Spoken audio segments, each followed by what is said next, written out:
You know what always gets me?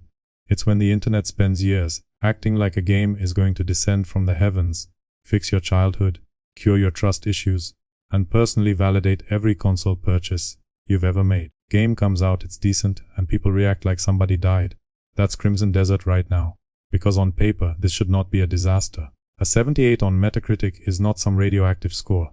That's not a train wreck or humiliation. It's the kind of score a normal person looks at and goes, alright, probably flawed, maybe fun, or wait for a patch. Buy it on sale, normal behavior. But that is not what happened. What happened is Pearl Abyss spent years letting this thing build up into one of those internet objects. Not just a game, an object, a promise, a fantasy. The next giant RPG. The next huge console breakthrough from Korea. The next game where every trailer made you feel like you were seeing 3 different genres fist fighting in a museum.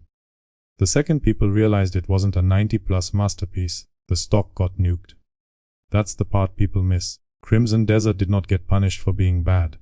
It got punished for not being transcendent. Honestly, that tells you way more about internet culture, investor psychology, and hyperdiction than it does about the game itself. Most surface level takes on this are lazy. You'll see people go, wow, gamers are so toxic, or investors are stupid, or reviews are broken. That's the easy version. The real version is uglier and way more common. People do this all the time online. We don't just want something to be good. We need it to justify the amount of attention we gave it. That's the trap. If you've been watching a game for 7 years, tracking every trailer, arguing about every preview, defending every delay, telling yourself this is going to be worth it, you're not showing up neutral anymore. You're not buying a product. You're cashing in an emotional investment. Once people do that, good starts to feel insulting. That's why Crimson Desert became this weird emotional mess. The second reviews it, a 78 is fine. But after that many years of promises, fine lands like betrayal. Pearl Abyss basically built the kind of anticipation that only works if you deliver something close to generational. To be fair, they were feeding that machine for a long time. The game reportedly had a budget around 200 billion won, had been in development for about 7 years, and got marketed like this huge prestige moment for the studio. Investors weren't pricing in pretty good. They were pricing in this changes the company. When the reviews came in below that fantasy, the stock dropped almost 30% in a single day. That is not a review problem. That is expectation debt coming due. Expectation debt is brutal. It compounds. Every flashy trailer adds interest. Every delay adds pressure. Every this could be the next big thing conversation adds more emotional leverage. By the time you launch, you are no longer releasing a game. You are settling accounts. That's why the gap matters more than the score. If Crimson Desert had been announced 2 years ago, shown more modestly, and landed at a 78, people would probably be saying, solid first swing, ambitious, rough in spots but promising. Instead it became, wait, that's it. Then you stack the PS5 situation on top of that, and now people feel like they're being managed. This is where trust gets shredded. One of the worst things a studio can do during a launch window is make people feel like they were shown the best possible version while the real experience stayed in the back room.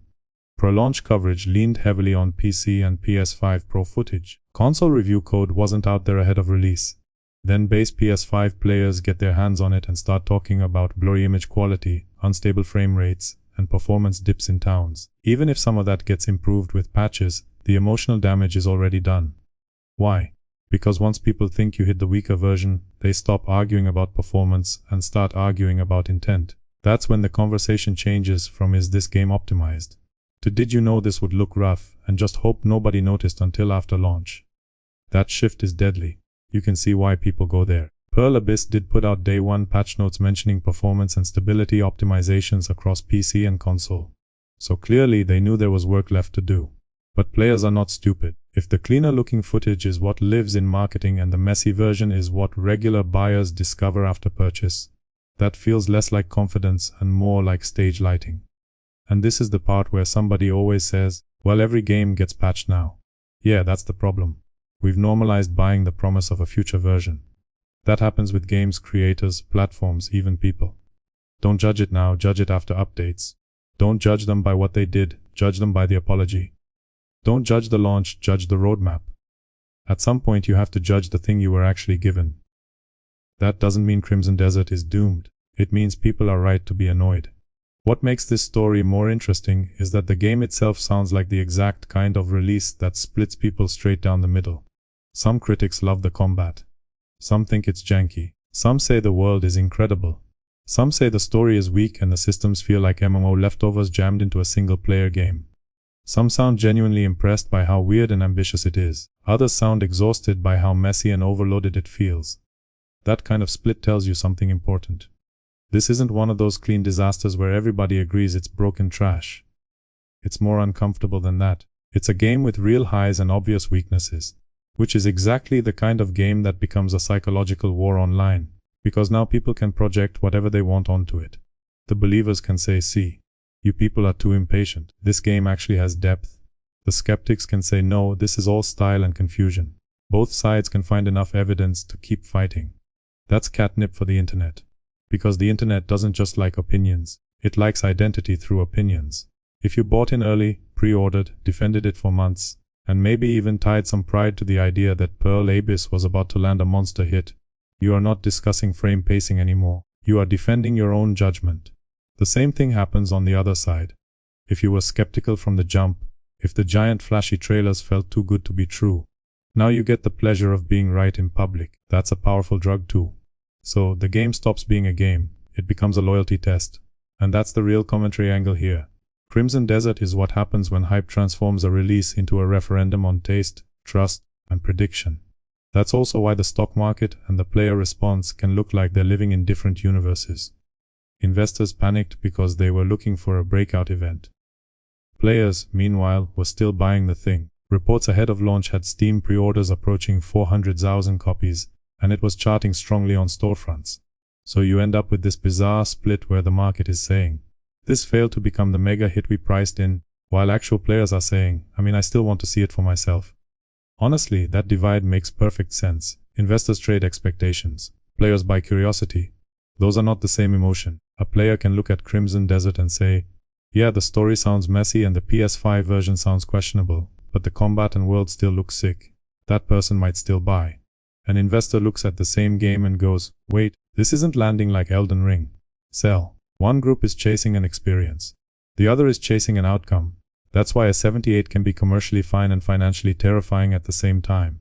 Here's the turning point for me. I don't think Crimson Desert is mainly a story about a game missing the mark. It's a story about what happens when attention gets mistaken for trust. Because those are not the same thing either. A lot of companies, creators, and brands see years of engagement and assume they've built goodwill. Sometimes they haven't. Sometimes they've just built surveillance. People are watching, yes. People are obsessed, yes. But obsession is not loyalty. It's tension, and tension snaps fast. The minute the release doesn't match the fantasy, all that stored-up attention turns predatory. Suddenly every flaw feels symbolic. Every blurry frame means deception. Every mixed review means fraud. Every patch note feels like proof the thing wasn't ready. That doesn't mean the audience is irrational. A lot of the frustration is earned. It means the relationship was unstable the whole time. That's the lesson creators keep learning the hard way. If you let people imagine perfection, they will punish you for reality. So, what do you actually do with that as a viewer, a player, just a person online trying not to get whipped around by every launch cycle? First, stop treating hype like information. Hype is weather. It tells you the temperature, not the truth. Second, when a company gets weirdly selective with footage, codes, or platform coverage, pay attention. You don't need to scream scam, just notice it. Notice when the clean version gets the spotlight and the risky version stays off camera. That pattern exists for a reason. Third, separate this is flawed from this is worthless. Internet culture is awful at that. A thing can be ambitious, messy, interesting, and disappointing at the same time. In fact, most real things are. Lastly, be careful how much of your identity you put into predicting winners. Once you need something to succeed so you can feel right, you've handed your nervous system to a marketing cycle. That is a miserable way to live. Crimson Desert might still recover. Plenty of games have. Patches can help. Strong sales can soften the panic. Word of mouth can stabilize. None of that is impossible. But even if Pearl Abyss improves the game for the next 6 months, this launch already taught the lesson. The internet does not punish mediocrity hardest. It punishes unmet fantasy. That's why this whole thing feels bigger than one game. You can see the same pattern everywhere now. Creators overpromise. Audiences overattach. Platforms amplify extremes. Then everybody acts shocked when pretty good detonates like failure. Maybe the healthiest thing you can do is just see the pattern while it's happening. Watch how quickly attention turns into resentment. Watch how people confuse anticipation with belief. Watch how trust collapses the second the image and the reality stop matching. Because once you see that, you stop getting played by it quite so easily. You don't have to become cynical. Just stop worshipping trailers. Stop borrowing certainty from hype. You stop acting like every release has to justify a movement. Sometimes a game is just a flawed, interesting game. Sometimes good is actually good. Sometimes the real disaster is not the product. It's the fantasy people built around it.